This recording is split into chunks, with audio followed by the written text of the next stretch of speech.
Alright guys, Supreme Gamer here, and today we are going to be taking a look at Zaku 3 Custom. So in terms of Zaku 3 Custom, this is from the Double Zeta series here. So we are looking at 7 parts in total, 3 EXQs, and then 4 parts with part trays there. So those EXQ are actually quite interesting. I would definitely have to say the arm especially is something that they have probably not brought back that often.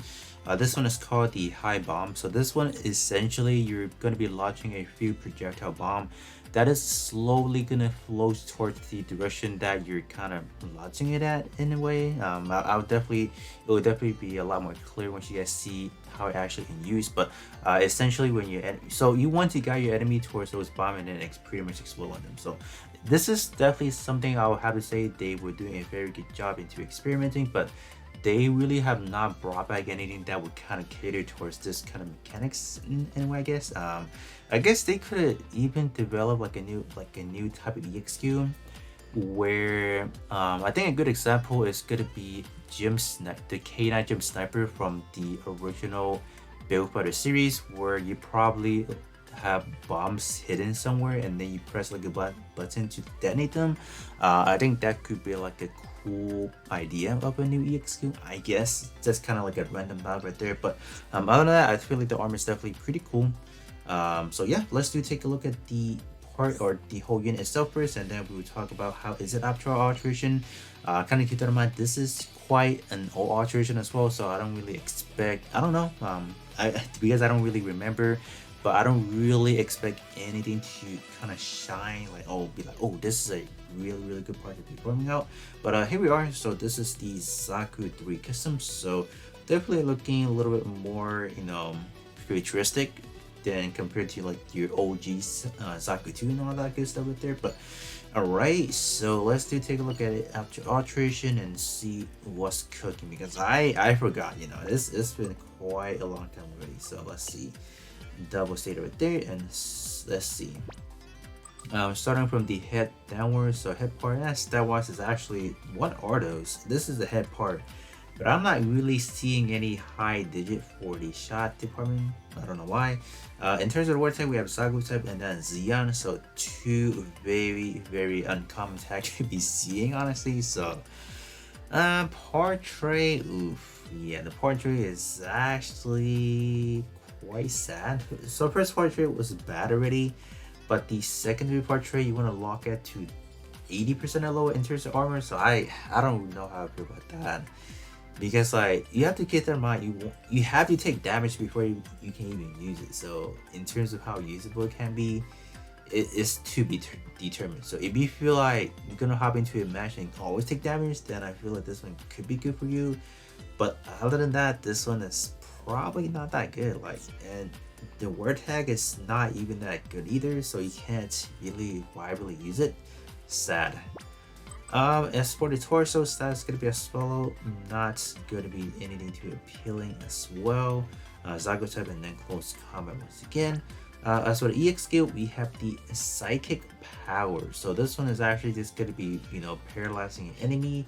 So we'll actually see how this one works, because I have forgotten. For this one specifically, we will actually hop into, let's say, the boss mode mission. We just want to see how fast does it take for this one to actually, like, how many cycles, right, before it can actually stun the perfect star Gundam. So that's definitely something we'll try it out. Power wise, they actually did skip the power, so I am assuming you actually do damage to them and stunning them at the same time. So we'll definitely try that out. And high bomb, you guys already know this one is actually quite a cool EXQ. This one is actually a magazine, so this one, I believe with the proper alteration, you are looking better, because I did alterate them already. So because like generally you don't really start with like a high piercing, so that's why I am assuming this one did start out with a D power or something like that. So say once again, Zaku type and close combat, so not that good. And the late EXQ, the waist beam cannon. So this one, I remember when it first released as a new alteration, they actually messed up and lowered the attack and kind of D-whip. So I think that bug has been fixed. So after you do you do alterate this leg part, you are gaining and like you are doing way more damage. Not way more, but you are doing more damage than before alteration. So that is something to note there. So if anyone is like still like concerned about alterating or not, but this one that does actually do more damage, so kind of keep that in mind. So not bad overall. And same vortex, Xeon, and then the Zaku type. And moving over to the back part, is it going to be a good portrait? Max out stats. Not really. You do have the piercing, which is kind of good in like a specific event, but other than that, piercing is not really that important. And with the defender job license, you are getting above EX skill time up by 22%, so not gonna be that good as well. I think this one could be good if you are like a buffer support per se. I think having this one does kind of for support wise it could matter obviously. So not gonna say completely bad, but first portrait was just kind of like kind of whatever. So I feel like back part could still be something you want to farm out, but as for the head part, probably not really too concerned about. And beam saber, so let's see what we have here. Beam saber could be good honestly, because you are getting a melee power boost by 30% when you are running a defender job license, so this could be good. If you do need something of this caliber, this one could definitely make that fit, because it's not that bad. You do have close combat, so you're pretty much good to go right there. Beam rifle. Hold up. Oh wait, hold up. Wait a minute. What? Wait a minute. Hold up. This one actually is not too terrible, but I mean at the same time it is. I'll actually say it's bad. The reason being is when shot defense is only or is under 6,000, then you have this. So I'm just like, why? Like, how often do you not get above 6,000? Like, yeah. So this one, I kind of overhyped it. I thought it was good, but then I take a look at it once again, it's actually bad. So yeah, but the alteration is still good. You are getting a shooter power boost by 30%, so if you do need something of this caliber, this one could make you fit. But other than that, the first portrait, I thought you can actually capitalize on it, but no, you cannot, because the condition sucks. But other than that, I feel like the back part, beam saber, and the rifle are not a bad pickup for their specific conditions and stuff, or like their niche. They're obviously not good. You won't be able to benefit fully from the portrait sometimes, just because some of them are just kind of like, some of them are just kind of not going to activate, like this one right here. But overall, if you are a new player and you do need something, you may be asking what to farm out. I think those could be a good option. As for EX skill, I think just any EX skill after alteration are obviously going to be a lot more better, but we will be obviously going to go try things out. So let me actually run this through a dual cooldown reduction type build. So I have myself a nearly identical in terms of the offensive stats. So I think we can actually power through as far as, let's say, the boss motivation. I think I should have enough power boosting in a way, maybe. So we'll definitely see how that goes under this build right here. Alright, so we are here at the boss motivation, the Perfect Strike Gundam, and I just realized we are going to be doing type disadvantage because we are running this on a P attribute versus an S attribute. So let's see. So let me see how this actually works. Oh, this sounded nice. Oh, so you actually do attack him. What? Wait. Oh, so the duration is actually quite bad. So you guys can see we're just kind of launching those bombs. So it is going to explode quite fast, I would have to say.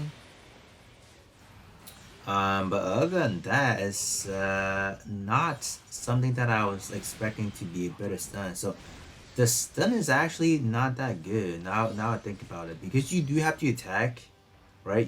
You do have to go in for the attack. So it's just not something you're going to be, let's say, simultaneously using it. So it's just not going to be that good. So let me do actually hop back in once again in like a normal multi mission, because this one we were just going to see how many it takes. It takes one, but the duration is just too short. When I cast the other one, it's not gonna stay in place anymore. So yeah, so that's why I feel like we have tested enough for the psychic power. It's you can say it's good.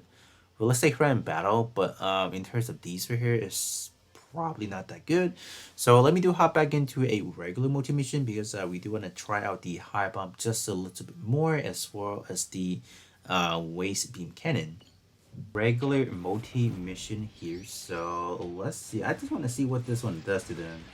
So you still do damage, so that's good to know. So let's see the high bomb. So yeah, so pretty much it's still gonna go forward, no matter how you use it. But I would say use it when like the enemy is kind of closing in towards you, kind of just ram it into them in a way, right?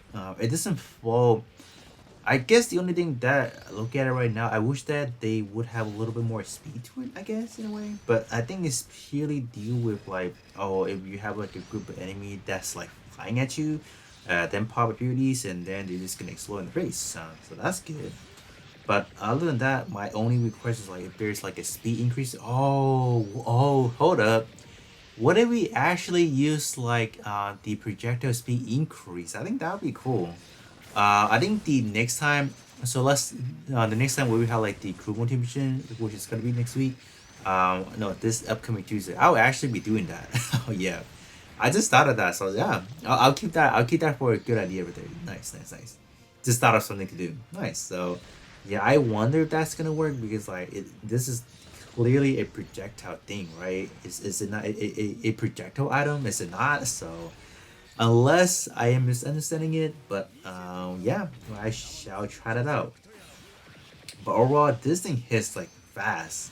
This thing is faster. I'm not gonna lie. This thing hits like a truck. Got speed, got the attack going on right there. So yeah, it's just the high bomb. I wish give me a little bit more speed, and that'll be perfect. But other than that, I think that should be pretty much it as for the Zaku 3 custom here. So I think we pretty much tested everything. So the second power does actually deal damage and also stun, so that's cool. But I think the only thing that I want for that one, longer duration for the stun, that'll be perfect. Same thing for the high bomb, just wish that I would have a little bit more range, that'll be perfect as well, because like, what if your enemy is not dashing toward you? What are you gonna do, right? As for the waist beam cannon, that thing hits like a truck. That one is perfect ready. But other than that, that's gonna be pretty much it for me. And you guys can definitely let me know how you guys feel about the Sakura 3, and I'll be catching you all on the next one.